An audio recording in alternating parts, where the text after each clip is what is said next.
Shamarh public, स्वागत तुमचं आपल्या यावाल्या ब्लॉग मध्ये. मला माहिती तुम्ही थंबनेल बघून आलेला आहे. तर मित्रांनो 100% मी आज लग्नाला गेलो होतो आपल्या सूरज चव्हाणच्या, आणि आम्हाला दोन्ही साईडनी पत्रिका होत्या. मुलगी जी आहे ती आमच्या इथेच राहते, त्यामुळे लग्नाला जाणं होतं. सो आज गेलो होतो, पण भरपूर गडबडीत गेलो, त्यामुळे ब्लॉग कंटिन्यू तिकडे चालू करता आला नाही, किंवा माझ्या डोक्यात पण नव्हतं की ब्लॉग काढणं वगैरे.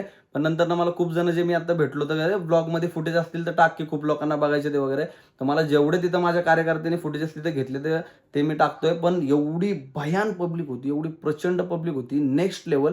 पहिले तुम्ही पुढे व्हिडिओ बघा, मग मी तुम्हाला सांगतो. खाली भरपूर गर्दी होती म्हणून पहिले स्टेजवर थांबलो, त्यानंतर ठरवलं की डायरेक्ट सूरजला भेटू. खाली एवढी पब्लिक होती, फोटो वगैरे चालू होते सगळे. त्यानंतर ना आपले बिग बॉस स्वयं पुरुषोत्तम दादा तिथं आले. नम्र विनंती करतो सरपंच शेठ विनंती आहे मंचावर यावं.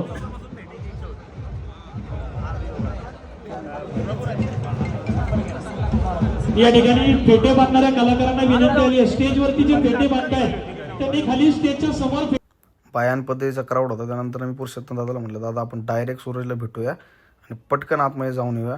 त्यानंतर ना आता खाली आतमध्ये व्हिडिओ वगैरे नाही काढले, पण फोटोज वगैरे होते, तर तुमच्यासाठी स्पेशली फोटोज अपलोड करून ठेवलेले आहेत. सूरजला शुभेच्छा वगैरे दिल्या आणि पटकन शुभेच्छा दिल्या आपण तिकडनं लगेच बाहेर निघलो. बाहेर निघताना एवढा त्रास झाला, एवढी गर्दी बाहेर निघताना की बाहेर पण निघता येत आम्हाला नव्हतं. भयान पद्धतीने त्यानंतर पटपट आम्हाला कसं बसं करून बाहेर काढलं आणि पटकन बाहेर निघलो. त्यानंतर जेव्हा मी माझ्या गाडीपाशी पोहोचलो, तेव्हा जे आपले प्रेम करणारे मित्रपरिवार आहे सगळ्यांचा घोळका जमा झाला आणि सगळ्यांच्या सेल्फी वगैरे काढून झाल्या. त्याच्यानंतर पूर्ण त्यांना सेल्फी वगैरे काढून दिल्या, सगळे खुश झाले. आणि त्याच्यानंतर विचार केला आता पटकन घराकडे निघायला पाहिजे, कारण की उशीर खूप झालेला आहे आणि मी पण खूप थकलेलो होतो.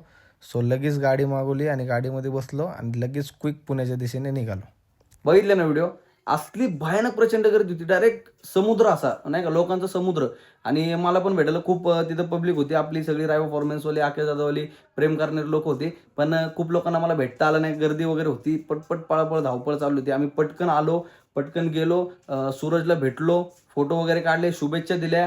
त्याच्यानंतर पटकन बाहेर निघलो आणि लगेच बाहेरच्या दिशेने निघलो. आणि क्राऊडच भयान होता आणि कंट्रोलच होत नव्हता, क्राऊड नेक्स्ट लेवल क्राऊड होता.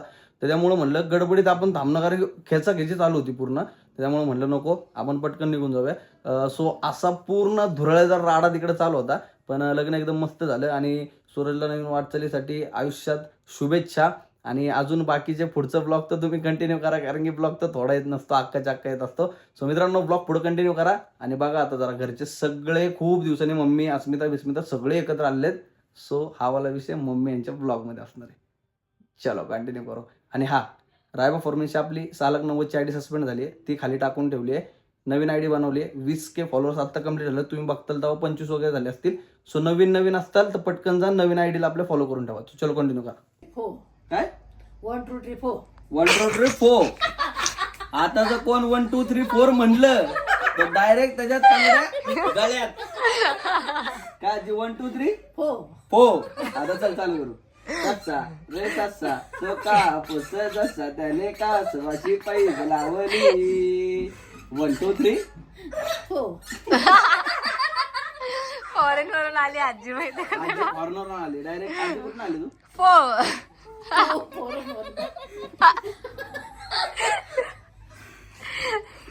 चला मित्रांनो, ज्या घरामध्ये आजी आजोबा आहेत त्यांचा एक वेगळाच आनंद असतो. प्रत्येकाला मला एक सांगायचं आहे की खूप लोक काय करतात की त्यांना वृद्धाश्रमात आणि त्या ह्याच्यात वगैरे हे करतात.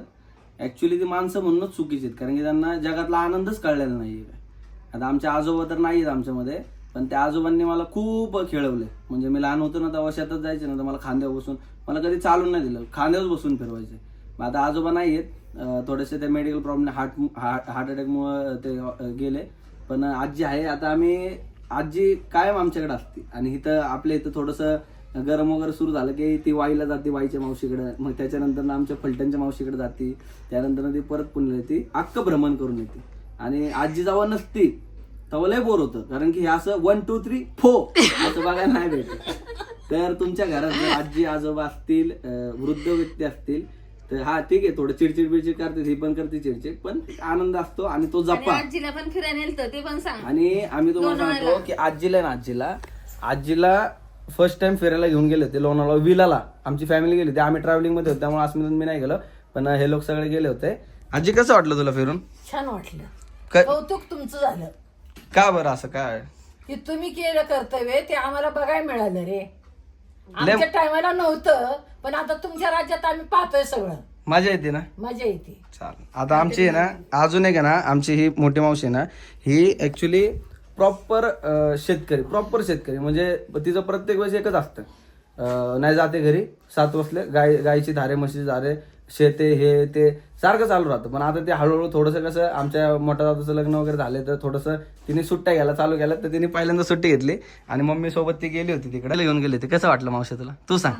हा, सुट्टी घेऊन गेली होती सुट्टी घेऊन आले होते, छान वाटलं फिरायला.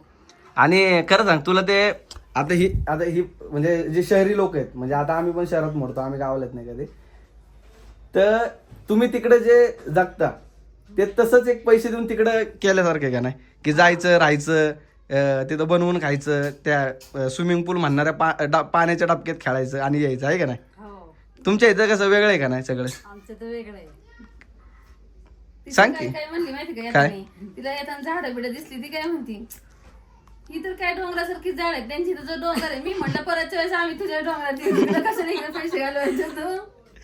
तर अशी मजा वगैरे केली यांनी सगळ्यांनी. आणि आता फायनली सगळे लोक घरी आलेले आहेत. पप्पा आता नाही आहेत, मला माहिती करून मग दिवसात पप्पा ट्रिपवर गेले, त्यामुळं पप्पा नाही आहेत. आणि मी जेव्हा असतो तेव्हा पप्पा घरात नसतात, पप्पा असतात तेव्हा मी नसतो, त्यामुळे ते ब्लॉगमध्ये कमी दिसतात. पण पप्पा कायम एकदम क्वालिटीमध्ये असतात. बोले तो पिट्या बाय. ते पप्पा मला म्हणले कसं झालं लोणावळा ट्रिप. मी काय म्हणलं एक सांगू का? ते म्हणले काय तुम्हीच म्हणलं ना तुझ्यासाठी जग. आता मला काल सगळ्यांनी विचारलं ना काय की काय हो ही मम्मी ती श्रावण नाही का मम्मी तुम्ही एवढं कशाला मजा करताय, पावताय बिवताय. मी त्यांना एक डायलॉग मारायची, माझ्या नवऱ्याने सांगितलं स्वतःसाठी जग. आता मला काही काही बोलायचंच नाही, पप्पा बोलतच नाहीत काही. जा सुषमा जिले आपली जिंदगी. आणि बघा हे पाहिजे घरात. सासू बघा अशी टुम्म बसली, हे बघा काय माझी ती बायको सोन्याचा तुकडा, हे बघा घ्यायचं आहे. हा अरे तिथं काही होऊ द्या, स्वयंपाक बघा बघते, सगळं बघते, स्वयंपाक वगैरे करते. आणि काही लोक म्हणतात, काल ना अस्मिता कमेंटमध्ये एक कमेंट आली होती, तर त्यामध्ये लिहिलं होतं अस्मिता तुलाच काम लावते आणि हे करते ते करते. ऍक्च्युली विषय असं आहे, हा ब्लॉग आहे माझ्या मित्रांनो, पप्पी चुम्मेश्वरी तुम्हाला इथे ब्लॉग म्हणते त्याला. ह्याच्यामध्ये कॉमेडी बिमेडी तुम्हाला जर मी दाखवलं ना अस्मिताच काम करते, तर तुम्ही म्हणताल जरा मदत कर तिला आणि सगळं हे कर, काम तीच करते, फक्त मी मध्ये मध्ये येतो असा. आणि ती मग वैतकतीने बोलते. आता हा जो स्वयंपाक आहे ना, हे पापड विपड तळणारे हिनेच केलेत, मी नाही केले. त्यामुळे माझी बायको काम करते. कमेंट मध्ये काही चुकीचं बोलू नका. पापड मी तळले, ती म्हणली मम्मी काय खायचं, मी म्हटलं पिझ्झा खाल्ला नाही लय दिवस.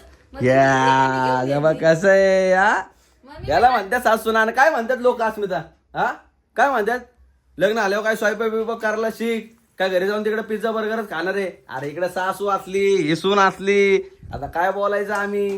वरण केलंय, तिखट डाळ केली. बघा ही बॉन्डिंग पाहिजे, ही पाहिजे फॅमिली. बघा माझं बाळ किती तू बच्चू कसं तू असं एवढं पापड तळायचं श्रम घेते बाप. काय आहे? मिरचीने जास्त खाल्लं वाटतं. काय हे बघ ड्रेस काय. हा आता ती मागाशी ती मला म्हणली मम्मी तुम्ही जीन्स का नाही घातली. मी म्हणलं माझ्याकडे नव्हती ना जीन्स घालायला. हा तिने आत्ता गेल्यावर मला लगेच ड्रेस आणला. सांगा तुम्ही कुणाची सून अशी असेल की ती सासूला बोलले घेऊन येईल सांग. म्हणून ते बॉन्डिंग एवढं चांगलं आहे. आणि अजून एक गोष्ट आहे, ह्या सगळ्या गोष्टी अशा ब्लॉग मध्ये दिसतात तर मग माझ्या आयुष्यात कांड होतात. मम्मा तुला माहिती ना आपली रायबा फॉर्मन्सची आयडी गेली, हो माहिती. वाईट वाटलं का नाही? नाही वाटलं वाईट. का? आपल्याला हे कायम धक्के बसलेले तर आता पण काय पहिला धक्का नाही आपल्यासाठी. असे लय धक्के मोठे मोठे सोसले तर मग ही तर काय किरकोळ होती. अरे ही गेली तर परत दुसरी चालू करशील तर परत तेवढ्या जोमान ती गाडी उठ. कळलं ना भाई, तुम्हाला क्यों खसता नाहीये, क्योंकि इधर घर पे इतना बड़ा सपोर्ट सिस्टम बॅकबोन. आजी आहे, काय सांगशील? बरोबर आहे. एका वाक्यात उत्तर, विषय संपला.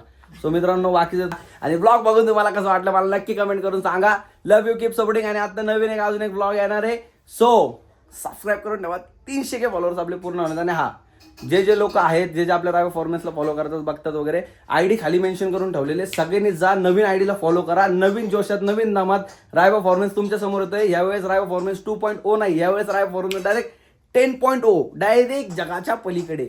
सो पटपट जा, फॉलो करून ठेवा रायबाच्या आयडीला आणि भेटूया नवीन ब्लॉग मध्ये. पप्पी बायको तू काय बोलशील? आमची आयडी गेलेली आहे, पण 2-3 दिवस आम्हाला खूप त्रास झाला, पण काही नाही. नवीन आयडी चालू करणारे आकाश आणि परत तेवढंच कष्ट घेऊन आणि तेवढंच एफर्ट्स लावून तो सगळं परत तेवढे फॉलोअर्स गेन करेल आणि याच्यासाठी तुमचा सपोर्ट हवा आहे आम्हाला. आणि गाईस असाच सपोर्ट राहू द्या. नवीन आयडी खाली मेन्शन केली आहे, जाऊन आयडीला फॉलो करा. धन्यवाद, नमस्कार. शपथ माझ्या बायकोने दिले फुल भाषण आणि मम्मीने कालच भरले घरात आमच्या ration. Wrapper is back bro. लवकर झाला एपिसोड. बाय, भेटूया नवीन ब्लॉग मध्ये.